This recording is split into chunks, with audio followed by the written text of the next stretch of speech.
Hello guys, welcome back to Ambition Nursing Classes. So in this class, we are going to learn about analgesics. So what are the analgesics? The word analgesic derives from the Greek word which means an मतलब होता है without and logos means the pain. Okay, so an means without and logos means pain. So which decreases the pain are called as analgesics. Okay, so drugs that selectively inhibits the perception of pain उनको हम क्या बोलते हैं analgesics. So analgesics are any drug selectively relieves pain by acting on the CNS or on the peripheral pain mechanism without significantly altering the consciousness. Okay मतलब analgesics क्या करते हैं, pen को कम करेंगे बट कॉन्शियसनेस पेशेंट की रहेगी. सो यही हमारा एक मेन डिफरेंस होता है between analgesics and the anaesthetics. ठीक है, एनेस्थेटिक ड्रग्स. एनाल्जेसिक क्या करता है, ये पेन को कम करेगा एंड कॉन्शियसनेस मेंटेन करके रखेगा, पेशेंट कॉन्शियस रहेगा. बट एनेस्थेटिक जो ड्रग्स देते हैं ये भी हमारा पेन कम करेगा, ठीक है, बट पेशेंट का कॉन्शियसनेस नहीं रहेगा. ठीक है, पेशेंट सेमी कॉन्शियस हो सकता है या फिर पेशेंट अनकॉन्शियस हो सकता है एनेस्थेटिक ड्रग्स जब देते हैं. ठीक है, so this is the main difference between analgesics and anaesthetic drugs. ठीक है, सो एनाल्जेसिक्स मेनली डिवाइड होते हैं हमारे दो ग्रुप में. First is the opioid analgesics and second is the non opioid analgesics. ठीक है, ओपियोइड एनाल्जेसिक्स को हम बोलते हैं नारकोटिक्स. ठीक है, सुना होगा ना, मॉर्फिन, फेंटानिल ये सब हम देते हैं, तो मॉर्फिन लाइक एनाल्जेसिक्स को हम बोलते हैं opioid analgesics. And non opioid में हमारा आता है एनासिड्स एंड नॉन नारकोटिक, और इसको हम बोल सकते हैं एस्पिरिन लाइक एनाल्जेसिक्स. क्लियर हुआ डेफिनेशन? एंड मेनली ब्रॉडली दो क्लासिफिकेशन में डिवाइड है. ठीक है, अब क्लासिफिकेशन देखो, as I already told you, first is the narcotic, और हम नारकोटिक्स को क्या बोलते हैं, ओपियोइड्स. ठीक है, and non narcotics non opioids. Okay, so narcotics क्या करता है, it release severe degree of pain. ठीक है, मॉडरेटली या फिर स्ट्रांगली एडिक्टिव होता है, पेशेंट इसका एडिक्टिव हो जाएगा. Example opioids. नॉन नारकोटिक्स में क्या होता है, it release the mild to moderate pain. ठीक है, नॉन नारकोटिक्स होते हैं हमारे माइल्ड टू मॉडरेट पेन के लिए और सीवियर पेन के लिए होते हैं हमारे narcotics.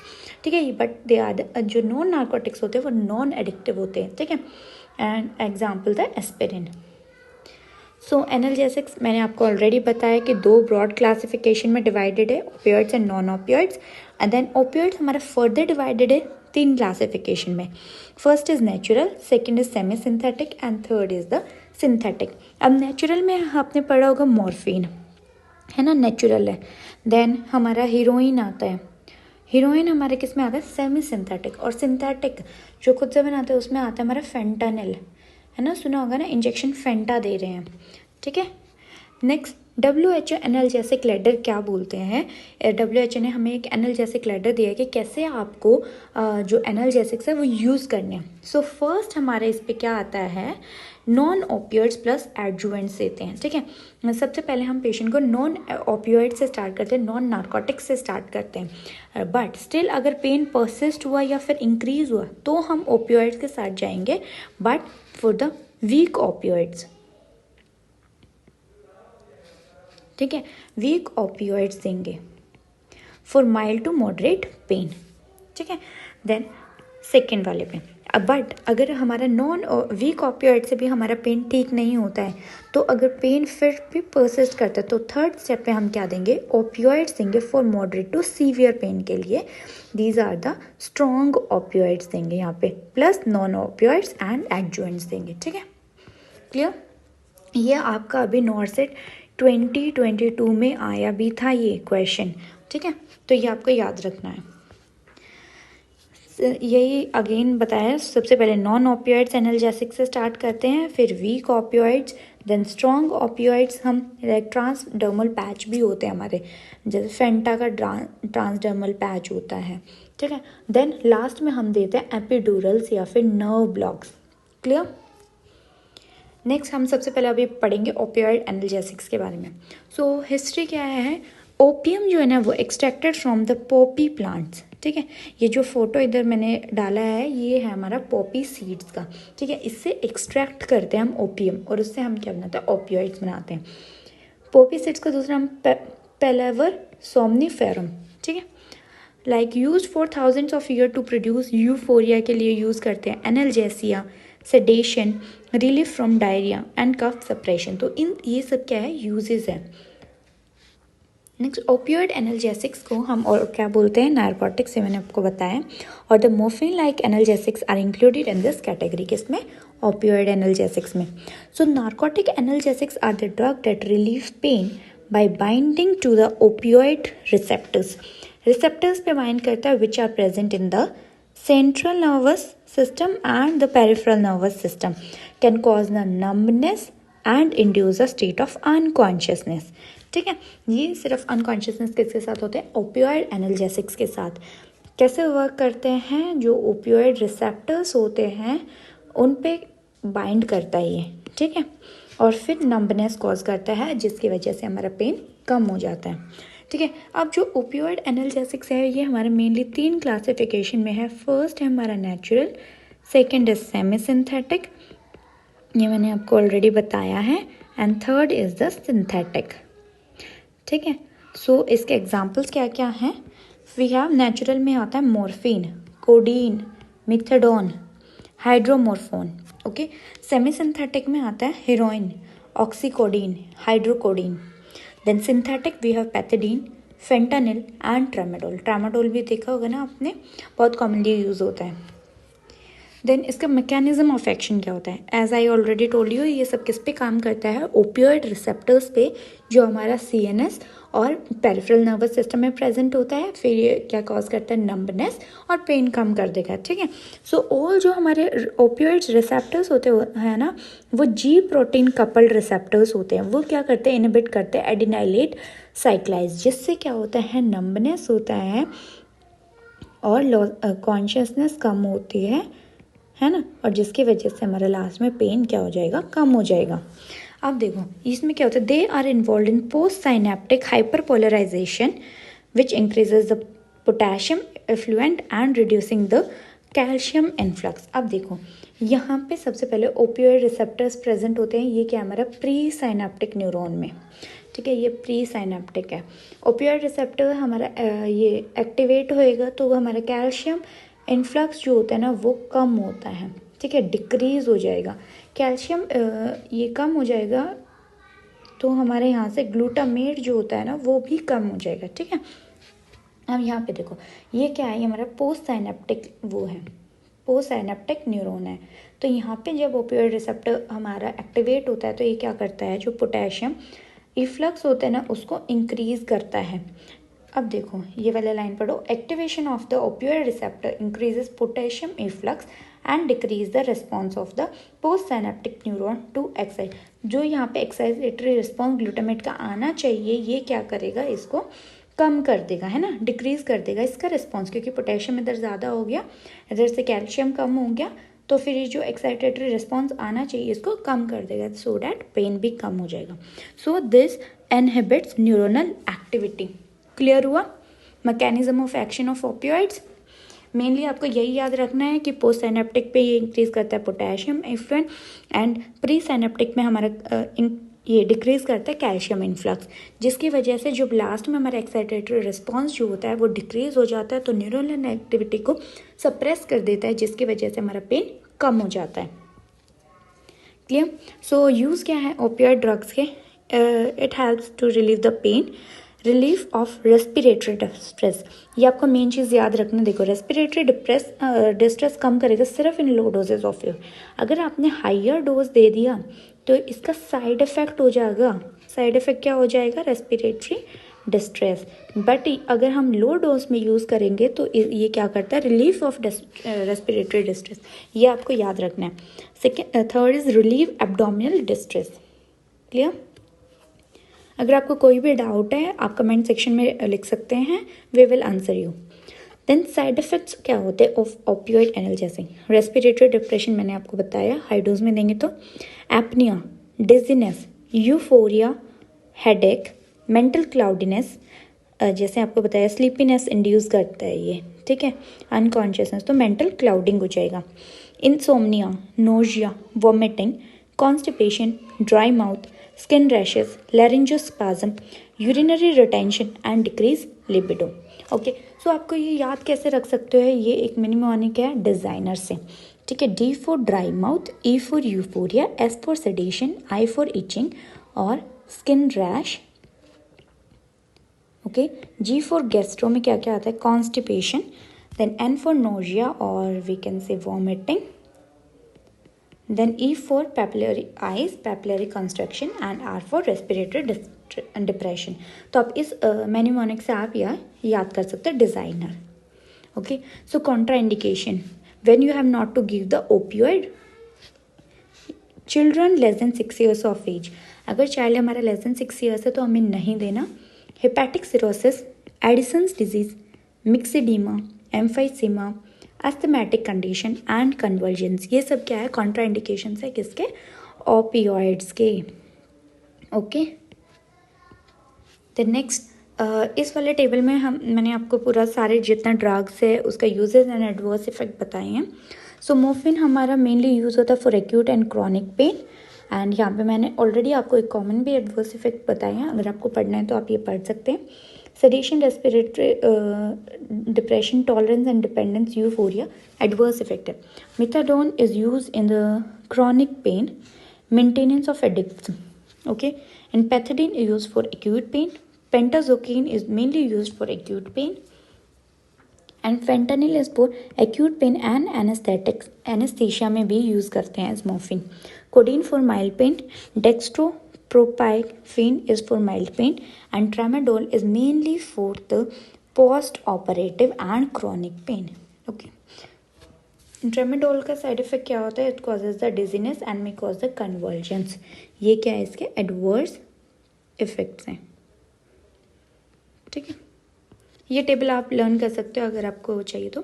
Then non opioids, NSAIDs, NSAIDs के सबसे पहले फुल फॉर्म क्या होता है, non steroidal anti inflammatory drugs या फिर non narcotics aspirin like analgesics, okay. Non opioid analgesics क्या होते हैं, which elevate pain by reducing the local inflammatory responses, कम कर देते हैं। In contrast the anti inflammatory compounds are use for short term pain relief and for modest pain such as headache, muscle strain etcetera, okay. So ये mainly कहाँ पे काम करते हैं, जो हमारा लोकल इन्फ्लामेशन हो रही है ना, उस इन्फ्लामेशन को कम करते हैं, जिसकी वजह से हमारा पेन कम हो जाता है, ओके। सो ये मेनली हमारे 3 टाइप्स का है, जैसे हमारा ओपियोइड्स 3 टाइप का था, नॉन ओपियोइड्स भी हमारा 3 टाइप का है। First is non COX inhibitors, ठीक है, इसका क्या मतलब है, COX का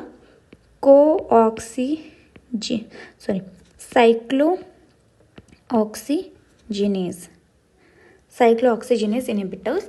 नॉन साइक्लोऑक्सीजिनेज इनहिबिटर्स में हमारा कौन सा ड्रग्स आता है, aspirin, ibuprofen, naproxen, indomethacin, okay.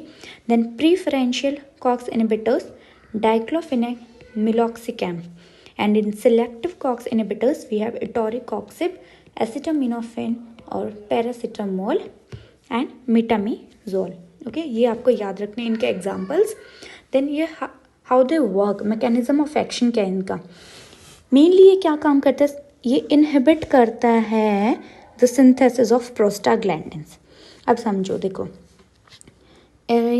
जो जब भी हमारे पास देखो कोई भी इन्फ्लामेशन हुई, ठीक है, जब भी इन्फ्लामेशन होती है तो WBC क्या करता है, WBC हमारा ये प्रोस्टाग्लैंडिन्स रिलीज करता है। तो प्रोस्टाग्लैंडिन्स क्या कॉज करता है, इट कॉजेज द पेन, ठीक है। सो aspirin and NSAIDs appear to share a similar molecular mechanism of action, mainly inhibition of synthesis of prostaglandins. Prostaglandins are natural products of inflamed WBC cells that induce responses in local tissue that include pain and inflammation, ठीक है। जब भी मान लो WBC prostaglandin secrete करते हैं तो ये वो क्या करता है, वो लोकल पेन और इन्फ्लामेशन कॉज करता है। सो ये एंटी इन्फ्लामेटरी वही बोलते हैं कि ये इस पेन को, अब जब प्रोस्टाग्लैंडिन को इनहिबिट कर देगा तो पेन हमारा कम हो जाएगा ना, इन्फ्लामेशन भी कम हो जाएगा, ठीक है। All agents are further divided into non selective COX inhibitors and selective बताया था मैंने, ठीक है। अब देखो एनएसएड्स कैसे काम करता है। यूजुअली इसका नॉर्मल प्रोसेस क्या होता है, एराकिडोनिक एसिड है वो क्या with the help of cyclooxygenase enzyme की हेल्प से वो क्या PGE2 सिंथेसिस करता है, ठीक है, जिसकी वजह से हमारा जो भी पेन इंड्यूस होता है, ठीक है, या फिर इन्फ्लेमेशन इंड्यूस होता है, ठीक है। और तो एनएसएड्स क्या करता है, ये जो एंजाइम है ना इसको इनहिबिट कर देगा। ये इनहिबिट कर देगा तो हमारा प्रोस्टाग्लैंडिन एंजाइम डिक्रीज हो जाएगा, जिसकी वजह से हमारा पेन और इन्फ्लेमेशन भी कम हो जाएगा। क्लियर हुआ? देन COX और cyclooxygenase is an enzyme responsible for pain and the inflammation. और ये प्रोस्टाग्लैंडिन कौन सिक्रेट करता है? It is secreted by the WBCs, ठीक है। इसका जो COX का हमारे दो टाइप का मेन होता है, COX1 एंड 2, ठीक है। जो ये COX1 होता है, साइक्लोऑक्सीजिनेज एंजाइम 1 है, वो फाउंड होता है हमारे नॉर्मल टिश्यूज़ में मिलता है, ठीक है। लेकिन जो 2 वाला है which is induce in the presence of inflammation, मतलब इन्फ्लेमेशन में तभी आता है because COX2 is not normally expressed in the stomach, ठीक है। अब देखो इसका इफेक्ट्स क्या होता है। COX1 क्या कॉज करता है? Gastric ulcers, bleeding, acute renal failure, ठीक है, ये ऑलरेडी प्रेजेंट होता है। बट COX2 कब होता है हमारा? जब इन्फ्लेमेशन होता है। सो एनएसआइड्स जो वर्क करता है COX2 इनहिबिटर्स पे, ये क्या करेगा? इन्फ्लेमेशन कम करेगा, रिड्यूस करेगा pain and reduce the fever. Clear? Side effects क्या है एनएसआइड्स का? ब्लीडिंग रिस्क होगा हमारे पास, एस्पिरिन वगैरह देते हैं तो ब्लीडिंग रिस्क रहता है। Kidney problems, then we have the stomach upsets और the ulcers and the hypertension और स्ट्रोक। ओके, सो आपको कुछ स्पेशल पॉइंट्स है जो याद रखना है। एनएसएड्स जो होता है वो कॉन्ट्रा इंडिकेटेड होते हैं in peptic ulcer disease. Peptic ulcer disease में हम एनएसएड्स नहीं देते, clear, except paracetamol. Then paracetamol अगर हमने ज़्यादा दे दी टॉक्सिसिटी होगी, तो उसका एंटीडोट क्या है? एंटीडोट हमारा क्या है? वो N-acetylcysteine इज़ यूज्ड, ठीक है। The anti inflammatory effect is aspirin, decreases prostaglandin synthesis, ठीक है। एंटी इन्फ्लेमेटरी जो इफेक्ट है एस्पिरिन का, ये क्या है? प्रोस्टाग्लैंडिन सिंथेसिस कम कर देगा तो पेन और इन्फ्लेमेशन कम हो जाएगा। Aspirin also produces inhibition of platelet aggregation, ठीक है, तो प्लेटलेट एग्रीगेशन कम करेगा, इसलिए चांस ऑफ ब्लीडिंग क्या हो जाएगा? एस्पिरिन के साथ इंक्रीज हो जाएगा, ठीक है। एस्पिरिन तो कॉन्ट्रा इंडिकेटेड होता है in case of vitamin K deficiency, chicken pox, influenza, pregnancy and lactation. So these are some special points about the analgesics जो आपको याद रखना है, which comes in exams also. So thank you so much. अगर आपको कोई भी doubt है you can write in the comment section. So आज हमने मेनली क्या पढ़ा? हम एनाल्जेसिक्स पढ़े, दो टाइप के होते, कौन सा? ओपियोइड्स एंड नॉन ओपियोइड्स, है ना। फिर हमने WHO की लेटर पढ़ा कि कैसे देना है। ओपियोइड्स में हमारा 3 टाइप था, कौन सा? Natural, semi synthetic and the synthetic पढ़ा हमने। कैसे काम करता है ओपियोइड्स? हमारे जो ओपियोइड रिसेप्टर्स होते हैं उन पे उनको ब्लॉक करता है, ठीक है। पोटेशियम इन्फ्लक्स को ज़्यादा करता है, कैल्शियम इन्फ्लक्स को कम करता है, ठीक है। नॉन ओपियोइड्स हमने पढ़ा क्या? प्रोस्टाग्लैंडिन सिंथेसिस जो होता है कम करता है, जिसकी वजह से हमारा पेन कम होता है और COX इनहिबिटर्स होते हैं। ये हमारा मेनली 3 टाइप का होता है, non selective COX inhibitor, preferential selective COX inhibitor and selective COX inhibitors, ठीक है। इनके सबके हमने साइड इफेक्ट्स पढ़े, contraindications and some special points पढ़े, ठीक है। I hope this topic is very clear to you. If you have any doubt you can write down in the comment section, and if you like the video please like, share and subscribe the channel. Thank you so much.